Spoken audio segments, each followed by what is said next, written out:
A friend of mine calls me and says, "Are you sitting down?" And I said, "Yeah, why, what's up?" He says, "The wire transfer just came in from Shohei Ohtani." And in my mind, I said, "Holy fuck." Like, I'm thinking to myself, that's great, but the flip side is now I have the most famous baseball player really ever betting for me. People ask me all the time, how did you give $40 million credit to an interpreter? I said, well, because I didn't care who it was. It could have been the interpreter's grandma for all that matters. The wires were coming. I was getting paid. We were both happy with the services that were provided. He never complained. If you go look at the text messages, which the federal government released all of them, he says, I'm terrible at this. Can you give me another 500,000? And to be honest, he might lose 500,000. I probably lost 2 million that week. Long story short, he ended up blowing more and more and got to a point where I cut him off at 24 million. So I bet $4.6 million on the Kansas City Chiefs in the 2023 Super Bowl. Biggest bet I've ever made in my life, and I won. If I didn't get rated 8 months later, I would have bet 7 or 8 million the next year because it was never enough. I always wanted to continue to do bigger and better than I did before, and it wasn't even about the material things because I already had all that. So why was I even doing it?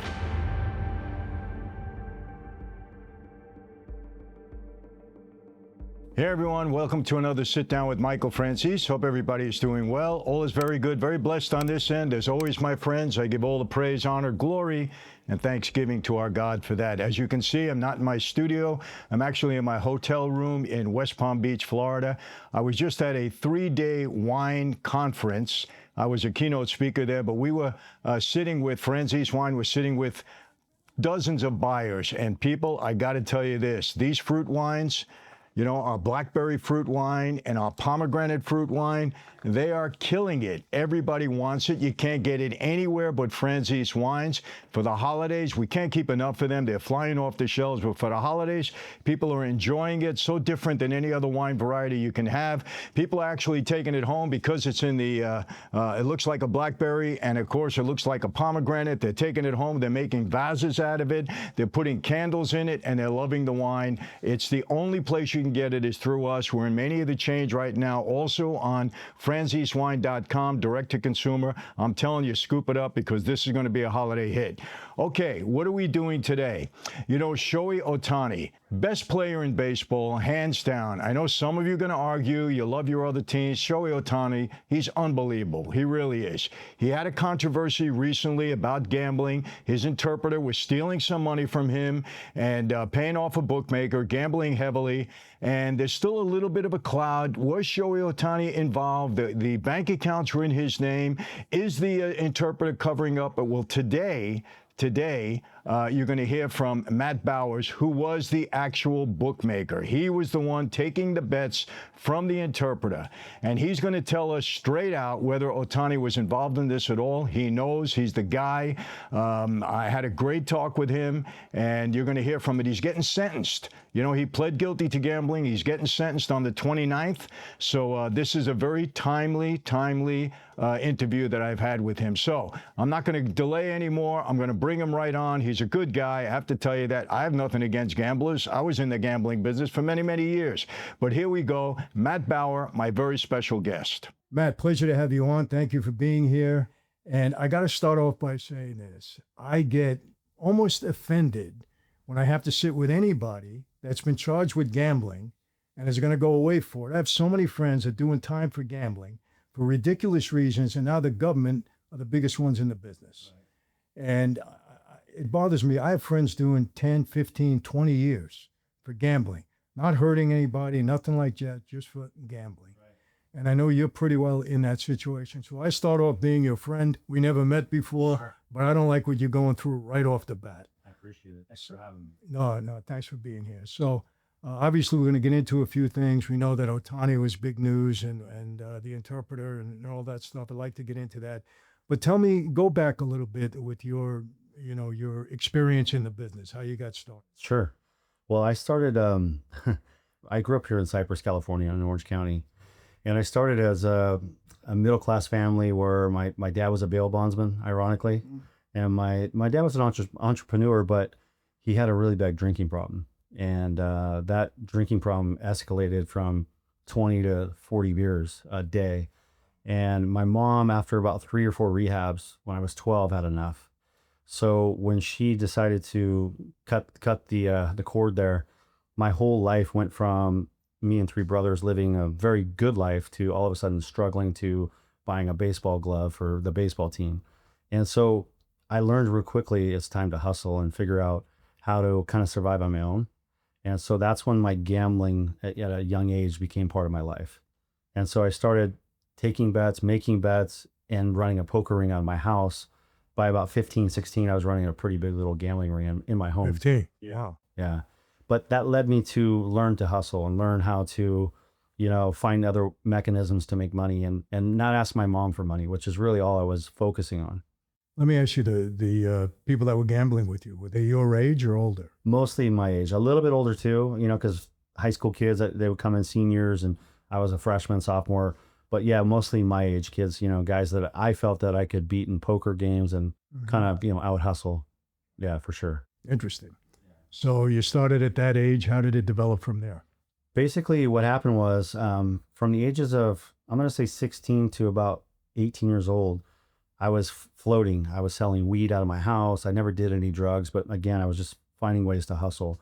Baseball card collections, going around in the neighborhood, hustling kids, trading them, common cards for Ken Griffey Jr. rookies and things that had value. Any edges I could find, I would do. And as I continued to go through high school, I became my own entrepreneur. And then at 18, my mom found the weed in a scale in our house, and she kicked me out to teach a lesson, which was a good lesson because, at the end of the day, she can't convey what I was doing. So I went off and got an apartment with my ex-wife. So my ex-wife and I met at 15. And so we went and got an apartment in Huntington Beach, California. And I was basically working odd end jobs at this point. I worked for Massimo Clothing Company and the John Wayne Airport, stocking the gift shops and working, basically 8-hour shifts on 2 jobs a day, 16 hours a day, making no money. And so I went from like the hustle to now working as a normal person, and I hated it. As you know, when you work for somebody else, for the most part, you really never go anywhere in life. So my future was not bright. So I decided to have me and my ex move in with my mother so we could possibly, figure out a career. And in that process, my mom lost our home that we grew up in Cyprus. So my mom moved to Dana Point, California, and she moved into a double wide mobile home. So it was really like pride swallowing to go from a life of like, not luxury, but very, upper middle class to now I'm living in a mobile home park. And I always visioned a mobile home park as white trash and M&M and 8 Mile. That was like my vision. So it was a 2-bedroom. My little brother was in one and my mom was in the other. So my ex-wife and I were on a couch. So here I am 18, and now she gets knocked up and I'm bringing a child into the world. I'm still a child, don't even know what I'm doing. And I decided to say, you know what, I got to figure this out, right? I got to grow up fast. So there was a local area there that was developing in Dana Point, and there was a restaurant that was coming to fruition. And I said to myself, at 18, to make any decent money, being a waiter is kind of my best situation for the moment because I'm not going to go to college. I clearly don't have any, education. So I got a job, or I walked in to get a job, and the GM was hiring. It's a brand new restaurant called Chevy's, a Mexican chain. And he says to me, "You have no experience. I can't hire you as a waiter."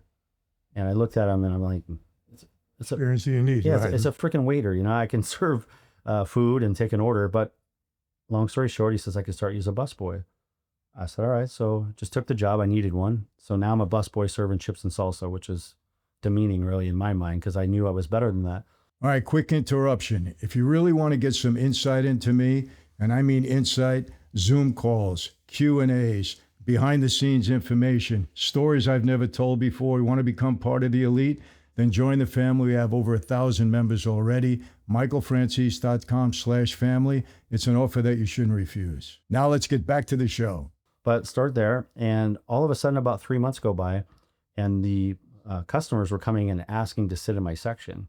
Because whatever I've done in my life, I've always been number one or tried to be. So I took it serious and I started making almost as much in tips as the waiters or waiters. So, when the customers would come in, whatever errors the waiter or waitress would make, I would, make up for. And as they started asking for me, the GM realized, okay, this kid's ready to do some things. By that time, I got an offer from a couple that kept coming in to come work for them. So I immediately accepted the offer because I had no idea, didn't care what it was. So I drove in my beater down to Irvine, California for an interview. I walk into this interview. It's this beautiful building in a corporate plaza and there's Ferraris and Mercedes-Benz and all these things that I envision out parked out front. So I walk in there. It's a commodity brokerage firm. I didn't even know what that was. And I saw the moving trading places with Eddie Murphy, and that's all I knew. So long story short, I walk in there and I go through this grueling interview with this really nice gentleman at the restaurant, but all of a sudden he was a different human being. I mean, he was grinding me, telling me, you're 18, you have, he was just made me belittled. You have no degree, you're going nowhere, you're serving chips and salsa, your soon-to-be wife is pregnant. I mean, what is wrong with you? So after the second interview, I was very excited to come back. I couldn't believe it. He belittled me some more. So I finally stood up to him and said, listen, there's nobody in this building that's going to work harder than me. There's nobody that's going to learn and grow and actually take the job more serious. So you can continue to tell me what I haven't done, or you can look at what I'm about to do. So he liked a little fight back and gave me a job. I think that's what he was leading up to try to get that in. Testing me, Yeah. which is, I understand, right? But I loved that he was pushing me and kind of testing me. So I gave it back to him. Long story short, he gave me the job. I'm working in the mailroom operation of the firm. I'm answering phones. But what I didn't realize was I was actually his personal assistant. So I got this mentorship from a 28-year-old man who was a multimillionaire, who was absolutely making tons of money at a very young age, who was the most articulate man I've ever met. So the mentorship alone was worth, any amount of money. So being his personal assistant, I was able to kind of oversee everything that was going on and learn from him.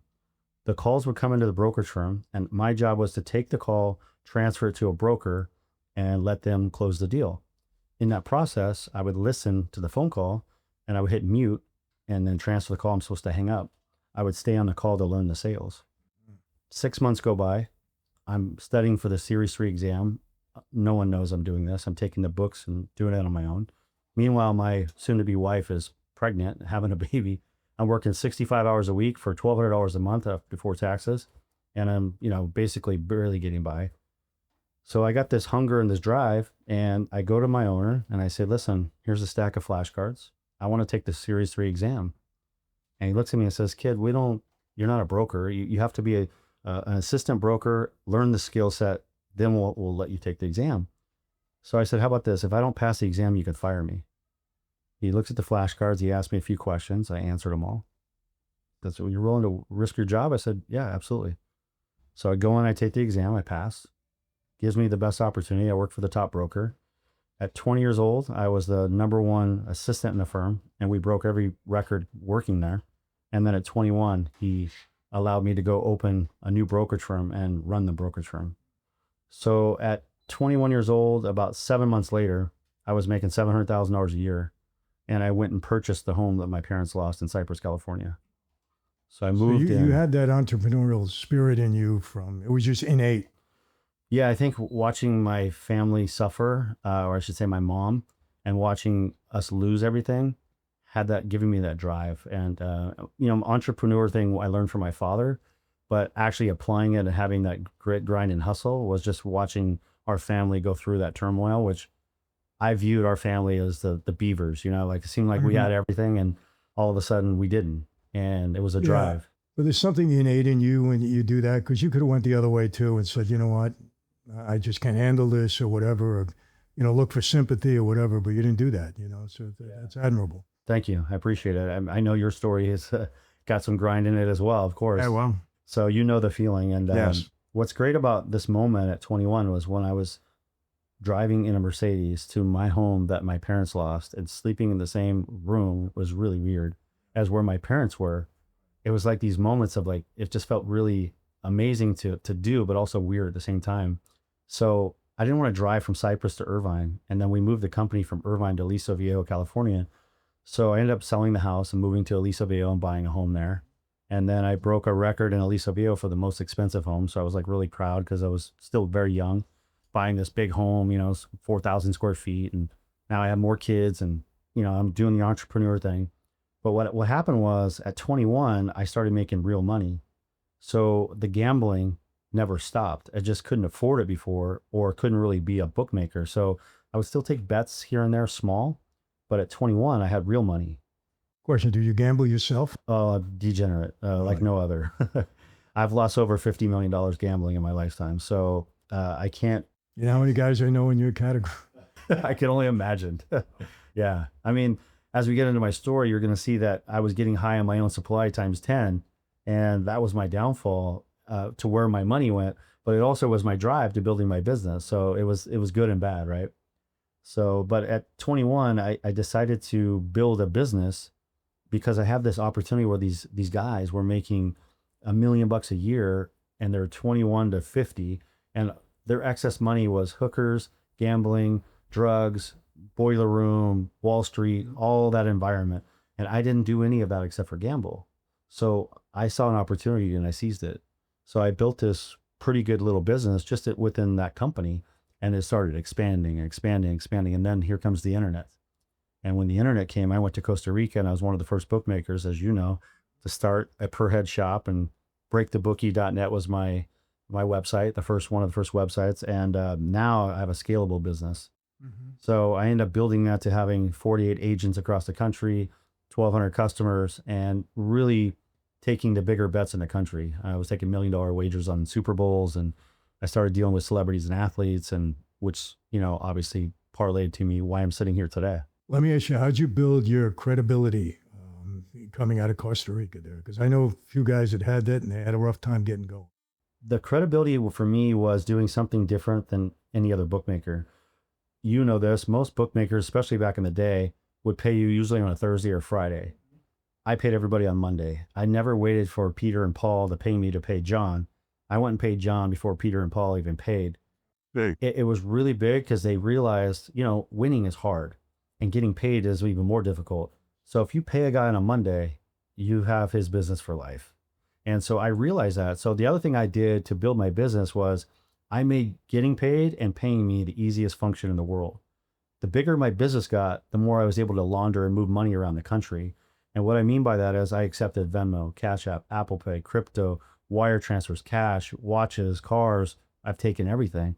And by making it so easy so they could hide it from their wives or do whatever they got to do, because we all know gamblers are doing all of the above, it made them continue to play with me and never really becoming so much of a problem. I'm very jealous right now because we didn't have access to that in my day. Yeah, you had cash. And it was much. Yeah, so that was it. I had a number of bookmakers that worked under me. I wasn't the bookmaker myself, but it was always collection issues. Always. Fortunately, that's why they were under me. So we helped them collect. Of course. You found a better way. I'll be honest with you. Listen, I had a lot of collection issues, but never to the level you were. I had a guy pull a gun on me in Fresno, California, and I drove to his house and put a little heat on him, and Mm-hmm. he literally whipped a pistol out of me. And I just told him, I said, you better be willing to use that, because anyone pulling a pistol out of who owes me money for the wrong reasons is an idiot. And he ended up paying the next day. But long story short, I never had some of the crazy wild stories that you did. Most of my customers were vetted pretty strongly, and you were in a different bracket. You were actually helping facilitate people you never even knew. Yeah. So I can only imagine the stories you would have. Anybody try to ever strong arm you? I'll be honest. I never got any home invasions. I never had anyone. I had a few instances. I dealt with some Boston Mafia when I was 28, and I shouldn't say mafia. It was their soldiers more than anyone. The gentleman I was dealing with wasn't full Italian, so he was, you know more about this than me, but he definitely was not allowed in the program, as I call it. But he was, I had some good connections, and I bet with him, and he couldn't pay me, and then he tried to use, his ties to intimidate me, and I was definitely a little nervous. I was 28, and here I was confronted with somebody who was pretty serious, and we ended up working it out. I ended up putting bets with them in Vegas and built a relationship, and when we're off camera, I'll give you some names. I guarantee you know who they are. And honestly, Matt, you're fortunate that you're out here in California. If you were back east, there's no way you'd be able to operate without somebody on top of you. Totally, I've heard Especially that. in numbers you were doing. Yeah, without a doubt, for sure. And it's so interesting because I always grew up in California, and I've always heard this, right? And I've known this. And back in the day, as you know better than anyone, East Coast and West Coast just so different. Totally different. I will tell you this too, though, because of the size of bets that you handled. If you were doing that back in my day, even out here in California, you would have been noticed and somebody would have been on you. I had a feeling that's the case, yeah.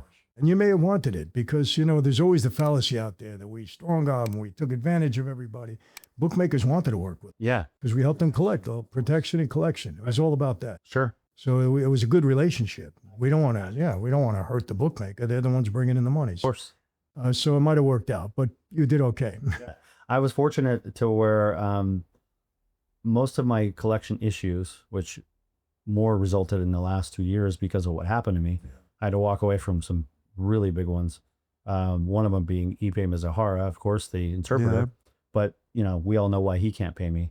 But there's a couple big ones that I had to walk away from because the federal government said if you continue to collect money, then we're gonna add to your crimes. And of course, every debt that was outstanding, they were throwing a party because, Of course. So that was hard. But at the end of the day, I blamed myself. I learned because I realized if I hurt somebody or put my hands on people, then I'm risking my business. And in California, you've probably heard it's the worst state for collection issues because everybody in this state or this West Coast area, they realize it's not really tied mob wise, and everybody kind of knew they can get over on bookmakers and not really have any, trouble. And that kind of grew over the last 10 years. And then it became worse and worse. So if you didn't vet people properly, I just learned to blame myself.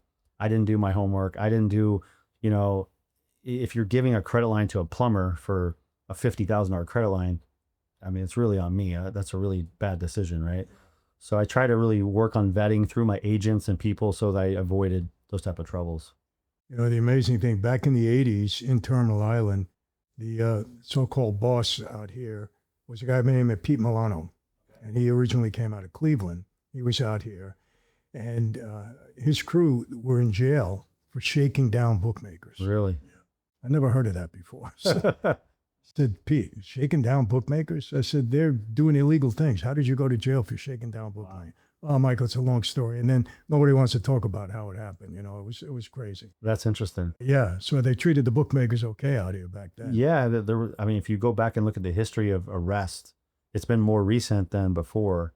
They've really come hard on California bookmakers in the last, I would say, 5 years. Yeah. Back then, they let you go. Yeah. Especially if you're not hurting anyone or, you're Right. paying taxes, which I was paying quite a bit in taxes, but I made the mistake of believing that I could write off my losses against my business because part of my marketing was when I would go to a lot of these casinos, I'd roll in with $2 million and I would gamble my balls off. I put the whole 2 million on the line, and sometimes I'd make 2 million, sometimes I lose it all in literally a day. But the point is, when I would walk in with my entourage off the jet with the Rolls Royces and all the people, people would be like, how is this young guy coming in? We don't know who he is. He's not a movie star. He's not a celebrity. And then I'm betting $300,000 a hand baccarat every 35 seconds. So then I would go over to the sports book and bet $500,000 on a football game. And I wasn't quiet about it, even though I was a bookmaker. I kind of knew that everyone knew I was a bookmaker, especially in Vegas. Were they giving you credit, or you're just laying down? I had your both. own I had credit both? and the reason I stopped the credit is that got me in trouble. I went to win, I believe, $3.5 million, and came home, couldn't pay it, had to go borrow money, take money out of my house, which I've done many times as a degenerate, And I've had moments where I went to Vegas and lost $3 million, and then came home to my operation losing $2 million. They had a winning week, and now you're looking at a $5 million week, and it's like, I was liquid, but the up and down of my own gambling would put me illiquid at times. So I always had to make sure I paid my customers, of course, no matter what. But I had a great network, people that knew I was honorable, I always pay. So I could go to friends of mine and say, look, give me 2 million. I'll give you back 2.2 within 6 weeks, whatever. And they knew there was no contracts, handshakes, whatever. It was just, here's the Old money. school. Yeah, Yeah. of course. And when you have that kind of code and honor, which you're very, very familiar with, you can get a lot of money and you can get a lot of things done, which is something I miss. I mean, I miss that respect and relationships that I still have, but I don't do financial stuff with them anymore. But yeah.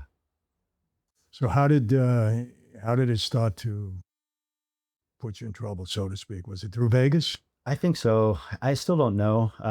I got raided by the federal government in 2014. I had 14 agents come to my home in Aliso Viejo. They had just under $1 million. They took all the money. I signed an abandonment form.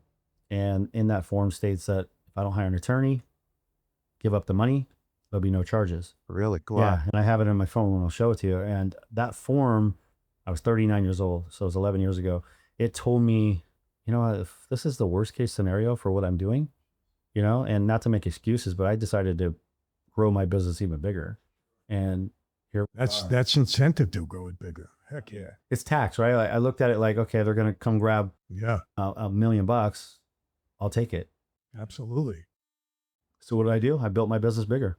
So when did it start to go downhill? So they raided me October 5th, 2023, and 29 federal agents and 8 AR rifles at my chest when I'm holding my 2-year-old boy. And they handcuffed my wife, and I own a jiu-jitsu studio. And so my professor happened to be at my home that day, and they cuffed him. He thought he was being deported. And of course, they secured the premise. You've been through all these raids. About 30 minutes later, they released everybody and then did their thing for the next 8 hours. This time I knew it was more serious. It was that they had a dog, and they had 29 of them, and it was like crews. They had women for my wife, and I have some daughters, of course. So I could just feel the intensity, and clearly IRS was there. It was a lot bigger. So I knew that this was serious, and they also were asking about Vegas. And I wouldn't speak to anyone, of course, but they mentioned to my wife, who I ended up having as my independent rep casino host, something that no gambler's ever done. I had her become my licensed rep so that I can negotiate my deals with the casinos and get her paid as a kickback. That is interesting. Yeah. So she was making $30,000 a trip.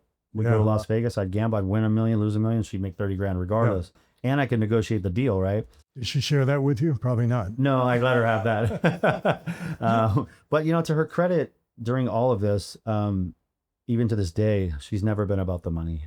I've noticed that clearly. We've been tested every which way. Is that the same girl you met at 15? No. So sort of. I actually met her at 15. I got divorced from her at 29, and we are great friends to this day. Her husband and I are partners on my jiu-jitsu studio. So we have a great relationship. We all hang out and have fun. Everybody thinks we're weird just because we get along so well, but it's great. Our kids, I have 3 daughters with her, and my current wife is a stepmom to them, and everybody gets along great. That being said, my wife now has been tested. We've been together 10 years, and she's never been through a raid, and I've always explained it's possible because I don't lie about what I do. Even my kids know what I did.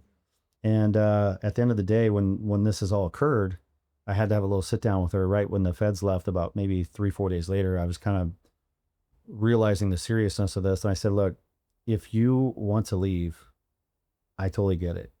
I'm telling you, I love you so much. I'm asking you to really consider leaving me, because what we're about to go through financially, mentally, obviously the media was at our home every day because of the Shohei Ohtani and all of that. It made this thing escalate times 10. So I knew that wherever we go, it's gonna follow me the rest of my life. And so she looked at me and said, "What are you talking about?" And I was good woman. Yeah, I mean, loyal, really, truly loyal. Because they took everything. She had Birkins, and I had 2 Rolls Royces and a Lamborghini, and all that shit's gone, right? And we all know that everybody loves that stuff, and you just find out who's real and who's not. And friends wise too, you've been through this. I mean, you got people that you think will be with you no matter what, and they're gone. Yeah. I got to say, you're a better man than me, because if my wife wanted to go, I'd have chased her and brought her right back. And she's with me 40 years, and she went through hell and back with me. Well, that's why you guys have such an amazing relationship and connection. I'll be honest, I was worried. I wasn't worried she would leave, but I was worried that if she did, if she chose to, I would chase her because I would want to, but then I would be always thinking, she really doesn't want to be there. So I was really praying that the answer was what it was. But you're probably right. I probably would have. I wouldn't have let her go. She's too good. No doubt. Yeah. I always tell her, don't worry about it. Why would you do that to the guy that you're with? Because I'm going to kill him. Exactly. Bottom line. Good point. I tell her that every time. And she knows I'm serious. Yeah, exactly. And I'm a Christian. Sorry about that. But I draw the line at somebody taking my wife. 100%. But anyway. You're still who you are, right? Exactly. In certain cases, yes. Yeah. Well, at the end Lord of the day, forgive me, right? You're loyal, you love your family, and you're going to do whatever it takes for them, as I am. I totally get it. Absolutely. Yeah. But that's great. I'm happy to hear that. Yeah. So who led the feds to you, if anybody? How do you think it happened? So there was a bookmaker raided in 2020 here in Newport Beach, actually. Really? Really nice guy, very honorable. And my belief is when they got him, as you know, the phone, I mean, even if you don't rat or talk, I mean, my phone had too much in it already. Ipe Mizahara, which we'll get to, I had to actually talk to them about him because it was in my phone. I would never go to them and just tell them these things. You know how this works. So that my point is, I believe that the Las Vegas problems that are occurring right now and why I'm being investigated started with this raid in 2020, but I don't know yet. Some of the stuff comes out, as you know, and cooperation agreements and this and that, which it's all still playing out. But I can tell you that Las Vegas right now, if I walk into, I'm not allowed to, but if I walk in, if you say my name in any casino in Las Vegas, I am the most taboo, because of the money laundering and this case, it's caused all of their casinos, all of them, to change their whole structure of allowing drug dealers, bookmakers, anybody doing anything illegal, the KYC rules and all of that. Because my bust is so public, every casino has had to tighten their ship. Are they black booking you? Oh yeah, I'm barred everywhere. You're in it already? Yeah. And I was for counting cards in blackjack anyway. I started playing baccarat because I was actually winning counting cards in blackjack. My favorite game. Oh, it's the best. Yeah, but I stopped playing it. Yeah, because I had to. But anyway, in Las Vegas, it's sad because I was going there every 2 weeks and I had great relationships, and now I'm known as the guy that's not taking them down. That's the wrong word, but let's be honest, changing the policies that make them more profitable. I got to tell you, Vegas is losing its luster for me. Big time. Big time. Yes. And it was losing it for me, but now it's losing it for everybody. It's really bad now. I mean, I don't have the experience of you because you were there when guys Back in the day. Yeah, when it was real, and Frank Sinatra days, and that's the days that I was too young. But even I caught a tail end of that at 21, and I would walk into Vegas and it just felt ran properly, not corporate. And let's be real, the mafia is going to run a casino better than anyone. 100%. They treat people the way that should be treated. And now it's so corporate. I mean, you're a button to them. You're nobody. Yeah. Everybody that was around in that era says that we ran it better than anybody else is running. No doubt. No doubt. Yeah. And anyone actually from the ages of, say 50 on up would all agree with that. I mean, even if you weren't really a gambler, you could feel the nostalgia of Las Vegas. You just enjoyed it better. You liked walking into the casinos. It's a whole different atmosphere. It was friendly, to be honest with you. That's the word. And they know, this better than anyone, but the mafia knows how to take care of customers. Yeah. Better than anyone. Yeah. And even collection wise, everybody think, we'd beat up people that no. We had collectors there. We'd pay us a little bit every week. We're okay. Keep coming back, to a degree. But it was so much easier. It was looser and it was profitable. Right. That's all you want there. Yeah. People enjoyed themselves. And the gamblers in particular, that's the key. They were treated as they should be. Yes. Whereas now it's not even close to that. No, I know. Yeah. Terrible. It's sad because when you walk into any really casino in Las Vegas now, it doesn't even have a tenth of the feel. You walk into a restaurant, you watch the movie Casino, right? I know it's a movie, but it really gives you a good example of what I envision, what it was like. And I know it's a movie, but but it does capture that. Yeah. No doubt. I'll be honest with you. I'm not a gambler to degree, but I haven't gambled in Vegas in 25 years. Wow. Not even a slot, nothing. Really? Yeah. Back then it was different. Sure. I can tell you one story. I have so many, but I was out there with a bunch of guys. And by the time we checked into the casino, they were broke. Right to the tables, they were broke, right? So I went and I took a marker for, I think, 150 grand. And I gave them all some money. And I said, this is it. I said, if you lose, I don't care if you lose your plane trip, everything, you're not going anywhere. No, let me go back. I took the 150 and I went and gambled it at Baccarat and won about another 150. Okay. And I gave them the winnings. Okay. Paid off and your marker. I paid them off. I said, paid off your markers. If you lose this, I don't care if you walk home. You're not getting a plane ticket. You're not getting anything. Yeah. And they all guarded that rest of that money. Oh, that's great. how easy it was. Sure. Just go, hey, give me this and that. Yeah. It was great. Yeah. It wasn't, let me run your credit report. None of that. Let me run this down. It was just, no, if you had a friend that recommended you, hey, this is a good guy, give him, you got it. That was it. Yeah. And it worked out. Sure. It worked out. I mean, we weren't stupid back then. Don't get me wrong. It worked out. Right. But if you had to, if it was you had a problem paying, we'd give you some time, you'd pay. It was just the whole big, much better. Yeah. Well, I think the truth is just like in the sports betting business, when you have respect, when people know not to cross a line, they're less likely to cross a line.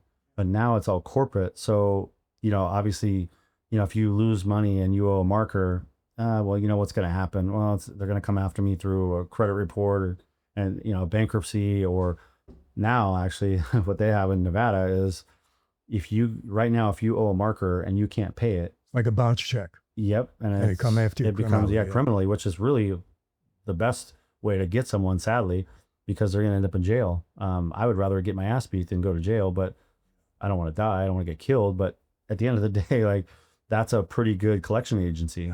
But I just feel terrible that though it's handled that way, because what's going on is they were giving credit to people that they shouldn't. Whereas the mafia was better at reading the situation and knowing, from my understanding, who to give credit to and who not to, because the respect level was so high. You don't walk in and put yourself in that position. Exactly. We would tell the croupiers, they would be told, listen, we gave this guy X amount, watch him. And then we'd go over to him, listen, we're going to cut you off. You're going to get yourself in trouble. Right. You want to come back here. You love this town. Right. You want to be in this hotel. Relax. Sure. I said, we'll give you time to pay this off, pay it off, and then come back. And everybody wanted to come back. Right. They don't want to jeopardize their ability to come to the casino. So they paid. Sure. You didn't have trouble back then. Yeah. Every once in a while, but for the most part, people paid. And also the fear of knowing that this is a situation that's a little more serious. It's not, and that actually helps. It helps people make less poor decisions. Absolutely. You know this, right? If you have consequences for your actions, which nowadays there's none, that's why the social media could be so bad. And just people just go on there and say whatever they want to say. I got people saying things to me that if I saw them in person and they said it to my face, I mean, the reaction I would really have, I would end up in a lot of trouble, right? But I have to just bite my tongue and say, wow, I cannot believe these people, these keyboard warriors, or say, I get a ton of hate, on my Instagram. And it just baffles me that people could say this. You got to have thick skin. Oh, you do. Even me, I get comments from, once in a while. And you don't even look, you don't understand what they were watching to make the comment that they made. Comes out of nowhere. Especially, I have to say this, if you support Trump, forget about it. Yeah. You're the worst person in the world. You're evil. Yeah, they're nuts. Hard, yeah. They're nuts. You could be talking about anything and they bring up Trump. Has nothing to do with it, nothing at all. Where did that come from? Yeah, it resorts back to what they wanted to attack you on, or sensationalize. Has nothing to, the video had nothing to do with Trump whatsoever. They'll bring them up. Yeah, it's amazing. Yeah. Trump's in your pocket, or you're in Trump's pocket. Okay, move on.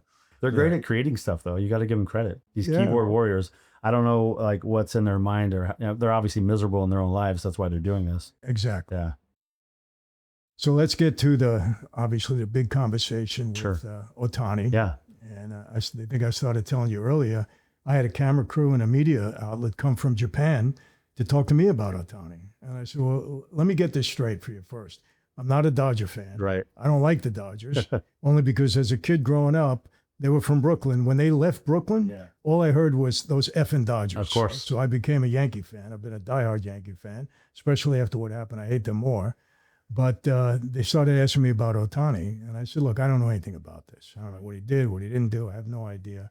I said, I would hope that he didn't get involved because he's a tremendous ball player. That's all I have to say. So maybe you can enlighten us. Yeah. So I met Ipe. Well, let me backpedal. Was pretty close with some Angels baseball players, playing golf with them, hanging out with them, going to spring training, going to casinos even with them. And so we would gamble on the golf course and built a good relationship with a few guys. And then they would say, hey, we're playing the Padres tonight, come down. So I drove to San Diego, went to the game. After the game, we went to the team hotel. I'm in a private poker game with the first base coach, a third base coach, several players. Ipe was there. And Ipe, by the way, is the interpreter for Ohtani. Yes. And a few others, or just Ohtani? Well, just Ohtani at that time. They were like best friends. But Ipe Mizuhara was the interpreter, and he was there.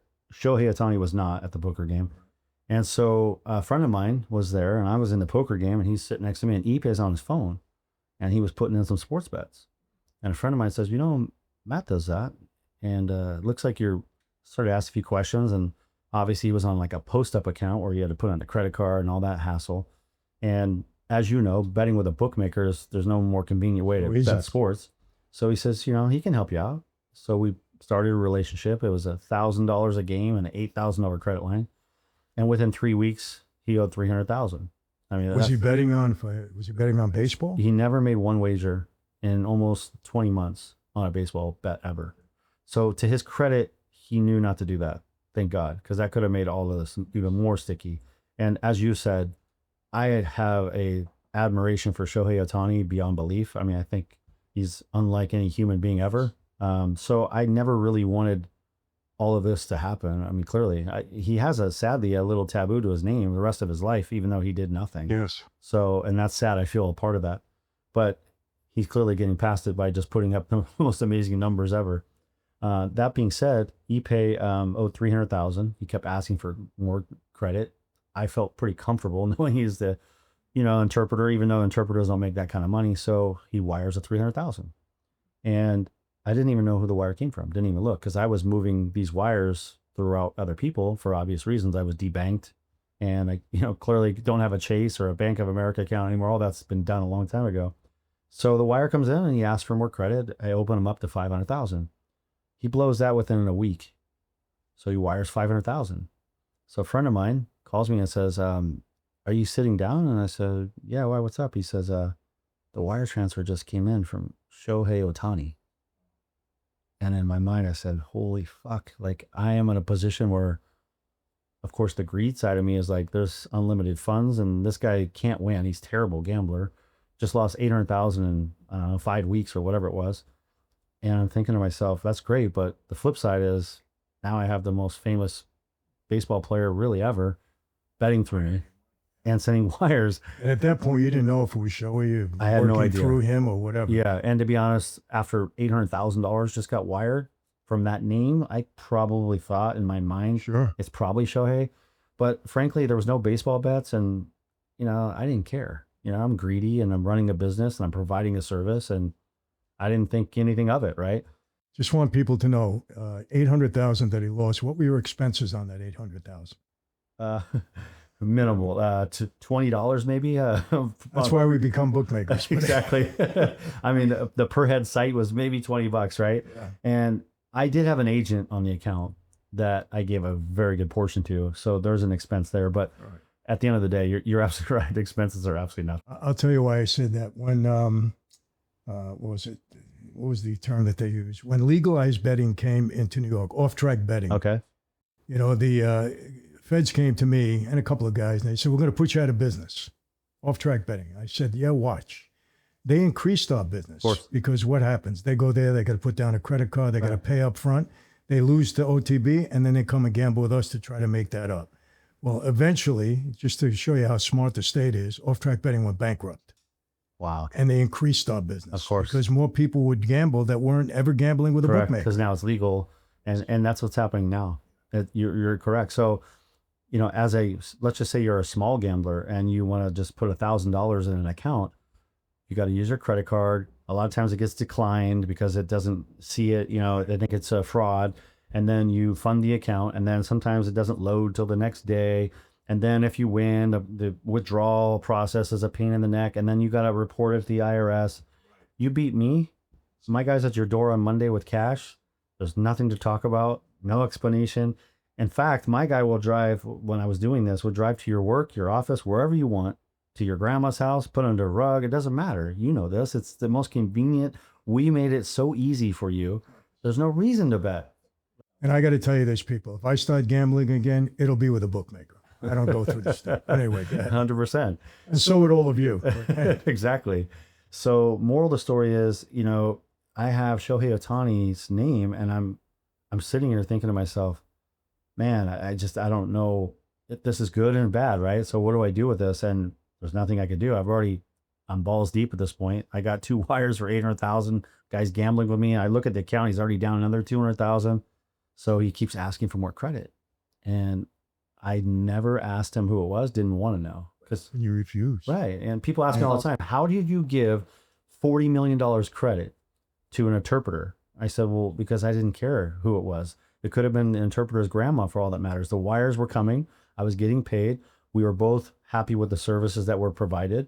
He never complained. If you go look at the text messages, which the federal government released all of them between him and I, every one, because they had my phone.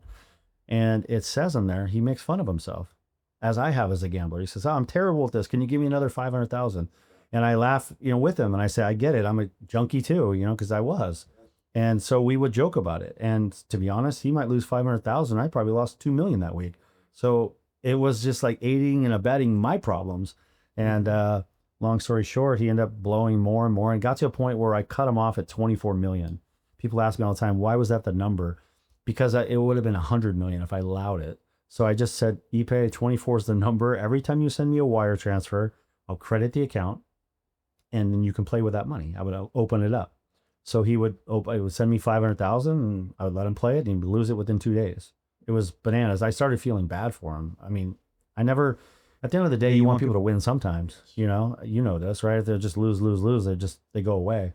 So he had some weeks where he won 4.5 million, some big weeks, but because his balance was so high, he was always chasing his tail with me. So I was able to kind of relax. And after what was he betting on? Soccer. It was soccer. Oh, it was crazy. 80% of the bets were soccer. And Michael, the countries he was betting on, I couldn't even tell you where they're located. It was wild. And it was all throughout the night. You know, when I say I couldn't even find them on websites to find up the score. Really? I would wake up. One night I woke up, he won 4.6 million in soccer in the middle of the night. And I was like, holy shit, this is, if he catches a heater, he can win 10, 12 million, right? But then he, ended up losing it back the next day or two. But I was just baffled by the amount of bets he put in. I don't know if you saw, it was 19,000 something bets. Yeah. $326 million in wagers. I mean, that is absurd. That's a full-time job. Yeah. To put that many bets in 18 months. The crazy thing is, I shouldn't be saying, not notice that the money was missing in Ohtani's account. I can understand that. But how did he not realize that this guy was a degenerate gay? Yeah. Well, here's the parts that... So let me ask you this first, too, before I answer that. So he paid the whole 24 million, though? He didn't. No, he paid a total of 16.2. So he still owed you money. 24 million right now. He owes you 24 million right now. Yeah. And the only reason why it was 16.2 is because he's very honorable. Clearly, he paid every dollar he could when the wires came in. So I figured it out. I think I figured it out. I believe that the account he had access to was the Angels' salary, which if you go back and look at what he was making, it was that in that realm. The big account he had was endorsements, where I believe that he had no access to, clearly. Because he would say to me, hey, I can send you a wire, but I need another week. And I think he would wait for the paycheck to come in, to be honest, the wire from the Angels. Yeah. And then he would wire and pay it down and gamble. So I never busted his balls really until he kind of got a little dark at the end. And that's when there's a text message that says, ironically, literally across the street is where he lived at these Fashion Island villas. I said, one of my friends lives in there and he was walking his dog. Shohei Ohtani was. My friend texted me and says, hey, I see Shohei walking his dog. He goes, do you want me to go up and talk to him? And the reason he said that is because he knew that the interpreter was not responding to me. And so I texted Ipe at that moment and said, hey, I acted like it was me. I said, I'm here at Fashion Island Villas. Do you want me to go up and say something to Shohei? And then boom, he responded real quickly, of course, which is all I wanted. It just, as you know, communicate, work it out. But he was a little dark at that moment because, I think the money was running, thin. And I think he was tired of, which we all get tired of losing. I mean, he's lost so much.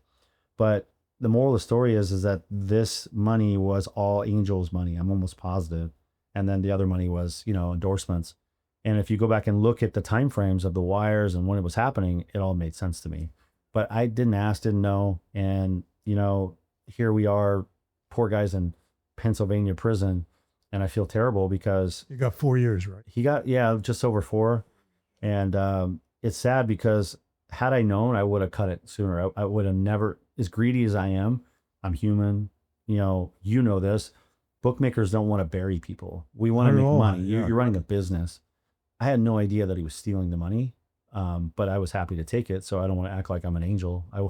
It's not like I still would have took it, but I would have managed it better and helped him and provided a better service to where it was more entertainment.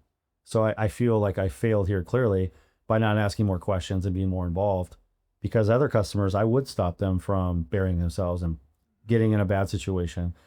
I think the talent that I had as a bookmaker was having a relationship to where if I can keep me as number one on the payment structure, because to me, a true gambler is like this. They pay bookmaker, rent, bills, family, food, etc.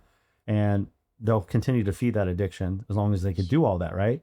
The minute that they can't pay and feed their family and etc., the bookmaker drops down to number dead last, unless there's added pressure, right? So I always tried to keep myself in the top 3 by allowing them to be entertaining and not a problem. Mm-hmm. And it's hard because they're lying to you. I'm guilty of the same things. I'll tell whatever to get down on games or have action because you want action. So you have to feed through that. But once you get to know them and you know kind of what they do for a living, it's easier to do that. So I had some good relationships. Was he the one did he lead them to you?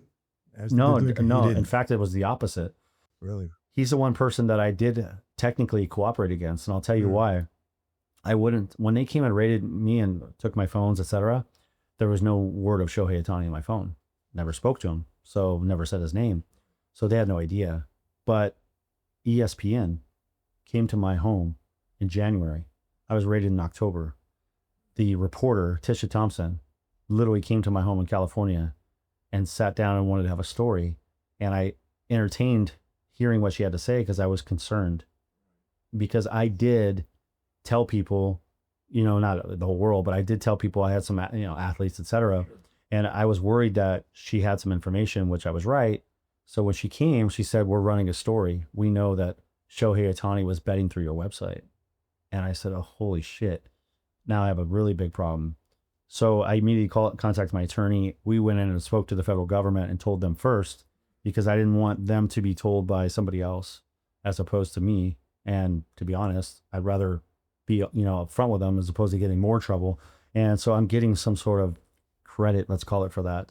But I would never be a rat or, go and so I didn't tell them initially, but yeah, that's exactly what happened. And then they found out that where he was getting his money, obviously. Yeah, they immediately did their homework and It wasn't hard to figure out. No, it's easy. You know how this works. They have access to everything. If they want you, you're toast anyway. And nowadays there's a camera / everything everywhere. So that's why the mafia is, I'm not going to say non-existent, as you know, but it's heard bad because of that, no doubt. Let me ask you this, without mentioning names, do you have a lot of athletes gambling? Yeah, I had quite a few. I probably had 15 to 20. Yeah. I want to present this to you. I always said, and I had experience with this, that Michael Jackson had a terrible gambling problem. Sure. Gambles on everything. He just can't do anything without gambling. Right. But then I listened to the documentary that they did on him. And they asked him, "Michael, you have a gambling problem?" He said, "No, I don't." "What do you mean? You gamble on everything?" He said, "Yeah, I have a competition problem." Oh, Michael Jordan. What did I say? Yeah, you said Jackson. Yeah. Yeah. Well, Michael Jordan. People, that was Michael Jordan, not Michael Jackson. Michael Jordan. He said, "I have a competition problem." And I thought about it for a minute. And I said, you know what? In his case, it's true. Yep.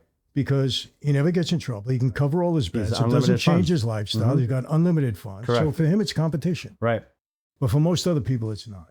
Totally. But agree. I say that, yeah, if you can cover your bets and it's not changing your lifestyle, it's not putting you in trouble or anything, well, then, yeah, it's a competition problem, especially with athletes. Right. But I'll tell you, I saw Michael once. I was doing the NBA. We had a rookie presentation program. The head of security, Horace Bama, was playing table tennis with Michael. All right. Horace is in a warm-up suit. Michael is playing. Michael challenges him. Okay. Of course, they play. They play for $5. Okay. Right? Michael wins. He wins everything. He goes up to Horace. He said, "Give him my $5. And Horace says, "Well, I got my warm-up suit on. My money's in my room." He said, "Go get it." Michael tells him, right? Now I'm watching this. And say, wow, this is intense. Let me see what happens here. So Horace comes down, opens the door. Michael's there. He says, "Here you go, Michael." He says, "Michael, $5?" Michael takes it and they said, "Yeah, this is my trophy. I beat you." Puts it in his pocket and walks away. That's the mentality. Yeah. So I get it. Sure. Raises the stake in the competition, just makes it more competitive. I get it with athletes, why so many of them enjoy gambling. But, you don't have the luxury of Jackson all the time, of Michael Jordan all the time, right. Having the money to cover your bets. So, and I think that's true of anybody. 100%. Like for me, it's true. Yeah. I was gambling. So I bet $4.6 million on the Kansas City Chiefs in the 2023 Super Bowl. Mm-hmm. Biggest bet I've ever made in my life. And I won. If I didn't get rated 8 months later, I would have bet 7 or 8 million the next year because it was never enough. Like I always wanted to continue to do bigger and better than I did before. And it wasn't even about the material things because I already had all that. So why was I even doing it? I mean, it's clearly it's an addiction. Clearly I was in competition, no question. But I didn't have Michael Jordan money. You're right. He could lose every bet the rest of his life and he'll be fine. He makes more money than 99.9%. But for the ones who can't afford it, it becomes a problem because you're right. Now it's affecting their life and they can't feed their family or pay their rent or whatever the case is. And for me, I definitely didn't have Michael Jordan money, but I was making a lot of money and I was gambling so much of it away. Gambling more than you were making. Depends how you break it down. In 2023, I lost $13 million in one casino. So that year was one of my best years in my business, but it was the worst year I've ever had gambling. So prior to that, though, I was holding my own. I was kicked out of some casinos for betting blackjack, and I actually had winning years. Beating them. Yeah. So, but degenerate wise, I still lost to bookmakers all across the country because when it was an everyday thing, I couldn't beat it. As you know this, you bet every day, you almost can't win, right? If you bet sporadically here and there, of course you can catch a heater, just get lucky, whatever you want to call it. But every day, how are you going to beat the VIG every day? You can't. Yeah. You know, like I said in the beginning, I kind of resent it because the government puts people away for gambling, which, you know, really at the end of the day, what are you doing? You're not paying tax on it. Right. That's the bottom line. Sure. But now they're in it. They're making believe that they still care about your welfare with that BS disclaimer they put, you know, don't gamble to the excess. And then they're collecting tax. So they're bookmakers, right, in essence. Correct. Why do you put people in jail for that? Sure. You know, it should be, for me, a slap on the wrist. Don't do it again. Maybe a big fine. End of that. As long as nobody's getting hurt in the process. Yeah, if you're beating people up and baseball batting people, yeah, I understand that. 100%. And I feel that way until this day. Right. You know, so I feel bad that you even got to face sentencing. I hope it works out. I really mean that. Well, thank you. I'm definitely, you know this. Going to prison for me is I'm not scared or I don't fear prison. Especially me, I'm going to a federal camp. I definitely would be fearful if I was going to a state prison where gangs are involved and whatever. But so I don't want to act like I'm not Mr. Tough Guy. That's not the case. But being away from my family and my kids, it's really tough because my job is to provide and protect as a father. And so I feel for the first time in my life as a father, I've really let them down.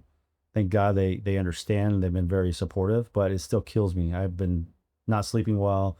Clearly it's affecting my health, and I'll rise from above all of this. Of course, I wrote my book. It's being released on Amazon in a few days. Clearly I'm doing speaking events and I'll be doing a lot of positive things. My documentary starts filming in 2 weeks. I got a screenplay in front of me right now, an offer for one. I feel like my next chapter is going to be bigger, but it's just the uncertainty in the moment. These times, these waves I'm going through are a little tough. Well, you're no different than anybody else, even guys on the street that have experience. None of us want to go away. Sure. You know, when I was away, obviously I visited my father for 25 years, so I knew all about prison life. But all I cared about was staying in touch with my wife and my kids. That was it. Any way I can get to the phone, any way I can get closer, she can get to a visit. Because look, they can lock you in. I was in solitary for 29 months. It's not fun, but you get through it. Right. You know, people say, how did you get through it? It's, well, they didn't give me a choice. You go, and they say solitary or go home. I said, you got to go. You got to get through it. But all I cared about, I had one cop there, CO, and he used to put the phone in my cell every night at midnight. And he said he would just leave it in there because I couldn't get to the phone during the day. Sure. So at midnight for this poor girl for 2-3 hours, I keep her on the phone, Yeah. That's all I cared about. And I used to tell them, you can lock me away. Just let me have my phone and my visits. I don't care. Yeah. Because when my father was in federal prison, you got 1 3-minute phone call a month, Wow. and you got 1 8-hour visit a month. And he at first was in Leavenworth Penitentiary. So we would visit him every other month, take the last day of the month, the first day of the month. Okay. But as a result, my father lost touch with the family. Yeah. Well, they made it impossible, right? Yeah. Things go on every day. Mm-hmm. He's not there. You move on. Right. His relationship with my mother, was moved far apart. The kids didn't know him. My younger kid, it was tough. I can imagine. Fortunately, you don't have to go through that today. Sure. But, you have the right attitude. It's all about maintaining contact with your family. Yeah. Well, you've gone through so much and you have the mindset that is similar to what I feel that I have, which is like, when you have adversity in front of you, there's 2 ways to go. You either run through the fire or you run away from it. I'm the person that runs right through it. Obviously you have too. And I believe that that's in life. You have to be that type of mindset to get through these moments. Otherwise you crumble. And that's why people do drugs and alcohol, or create more problems, right? It's easy to be depressed and start pill popping or whatever. And I choose to just deal with it. And just like you have. Well, listen, I think, prosecution and judge, you seem to be very sincere in regretting some of the things that you did. That's important. I think, are they doing a pre-sentence report on you now? 41 months is what. 41? Yeah, right. Unless the government's really got it in for you and they press and, extenuating circumstances, they try to, heighten it at all. Usually the judge will stay within that. Yeah. And you're going to push for the lower end of the guidelines. For sure. For sure. Yeah. My attorney is hoping for somewhere around 21 months. That's her goal. Clearly, we were hoping for house arrest initially because of the cooperation with the casinos. But at the end of the day, I'd rather go do 2 years, a year, whatever, and get it over with and get home and move on with my life and, rectify my situation. I do agree with you that this crime is, being, targeted a little harder than I think it should. But I don't want to, I want to be accountable for my actions. I don't want to make excuses. I am remorseful for the choices I made. And the reason I say that is because, like you're a talented man. And there's so many things that I could have done to avoid, this area in life. I could have been a CEO of some major corporation. So I chose to do things that were in the gray area, and now I'm dealing with them. But at the end of the day, I'm teaching my children, as you have, that when you have adversity, you got to deal with it and come out on top, which you have as well. And I give you a lot of credit.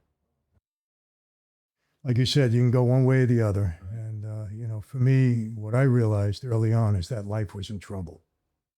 And, it was really the Racketeering Act. That law was so severe and made so many guys become informants. I mean, the life changed dramatically. Yeah. And I saw the handwriting on the wall. And for me, I had 7 indictments. I had 2 federal racketeering cases, 1 state racketeering case, went to trial 5 times, beat every case at trial.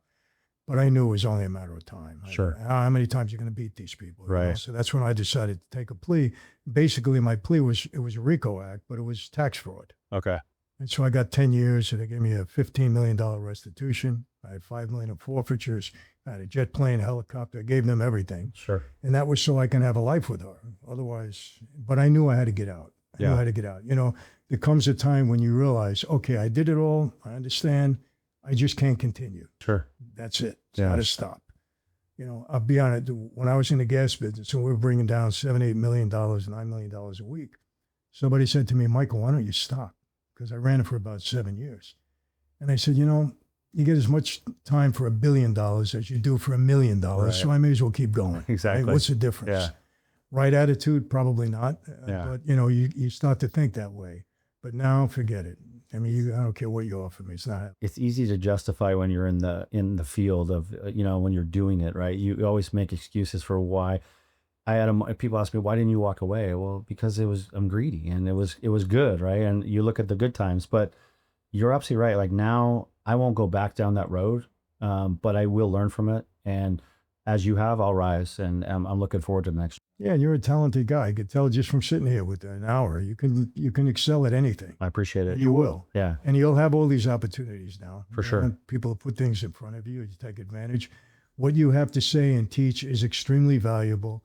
Pro sports, college sports, high schools, they brought me everywhere. Right. I've spoken to high schools, you name it, I've been there. And because of the fact that you've been through it, you got credibility, and that matters more than anything. Right. They bring FBI agents to talk about it, nobody pays attention to Yeah, because they haven't done it. No. Yeah. You've been there and done that, they'll listen, no Sure. doubt about it. And it'll work out good for you. Well, like you have passion for it, because it's nice to make the wrongs right by giving back and helping people and hoping that they don't make the poor choices I made, Yeah. And you said the right thing, even with the Interpreter. There came a point where you felt bad for him. Sure. You don't want to see anybody get crushed like that. Definitely not. Yeah. Yeah. So you learn from your mistakes. That's it. Well, so when's the sentencing date? Has been put off? August 29th. August. Oh, it's coming up quick. Wow. Okay. Well, listen, please keep in touch with me. Let me know how it goes. I wish you all the best. I'm actually going to keep you in prayer. Cam, you hear that? Keep you in prayer, because I hope you get a break, really. Well, thanks for having me today. Oh, I really you got appreciate it. it. It was a pleasure Appreciate meeting you. it. Thank you, Matt. Thank you. Well, people, there you have it. I think we can put it to bed. Shohei Ohtani was not in any way implicated in this gambling scheme with his interpreter. His interpreter was stealing money from him. He took a plea, went to jail. That was it.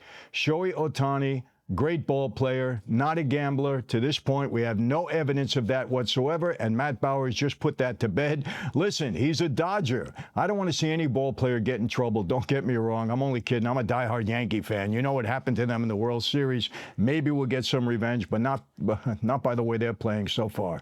But who knows? Anything can happen in baseball. But, I got to tell you something. Matt, really good guy. I had a lot of discussions with him. I think he's really turned his life around, trying to do the right thing, cooperating in a way that he's, he threw in the towel with the government. He's paying off the money that he owed. A lot of stuff going on. People can transform their lives. And let me tell you something. He was a bookmaker. He didn't put people in the hospital. He didn't break legs like the government always says, illegal bookmaking so bad. And yet, what happened now? Now that the government is getting their cut out of bookmakers, they're supporting it. All right, now it's okay because they're making money from it. The same way prohibition was no good, it was immoral until it became legal and they started taxing liquor sales. Then it's okay. The same thing with marijuana. Marijuana is evil. It's a bad drug. It's no good. Oh, but we'll make it legal and we'll tax you on it. We'll be in that business. Then it's okay. And when they're taxing you, they're partners. Bottom line, because if you don't pay, what happens? You go to jail. Do you know that in Vegas, if you don't pay your casino debt, you can end up in jail? Yeah. Gambling is so bad, so immoral, that the government will support putting you in jail if you don't pay your debt. They give you a chance, obviously first to do it the civil way. But if you ignore it, you don't pay it, you go to jail for it. All right? This is our government. It's the height of hypocrisy. I hope, because he's been so compliant with everything, I hope Matt doesn't, get an excessive sentence. I really don't. Because, you know what? It's not deserved. Just because you don't pay your tax on something, you don't get excessive sentences for it. This is nonsense for me. I had so many friends of mine that went to jail for a long time under the RICO statute for gambling. Come on. But now that the government is collecting tax and essentially became your partner, then it's okay. In New York, when the government went into off-track betting, the state of New York, then it was okay. But before they were locking bookmakers up, it's the height of hypocrisy. Bottom line, we know that. So, Matt, I really enjoyed this interview. Thank you so much for sitting with me. I really do hope you do not get an excessive sentence. You're going to be okay either way because you're a class act, in my view. And, I wish you the best. I really do. People, that's it for today. I'll be back in my studio next time you see me, coming home from Florida shortly. So how do I always leave you? Same way, never going to change. Be safe. Be healthy. God bless each and every one of you. Yes, your family, your community, your loved ones, and God bless America. Yes, I'll see you next time. Stay tuned, my friends. And my friends, before I go, I want to remind you, Franzese Wine, I now have a wine branded in my name from the world's oldest vineyards. We have alcoholic wine, of course, non-alcoholic wine, huge seller now. And the taste is terrific, my friends. Really, you're going to enjoy this. Family atmosphere, wherever you want. It's wonderful wine. You're going to enjoy the taste. You're going to love it. I guarantee it. So go to franzesewine.com before we sell out because it's moving fast. That's an offer, once again, you can't refuse with a taste you're going to love.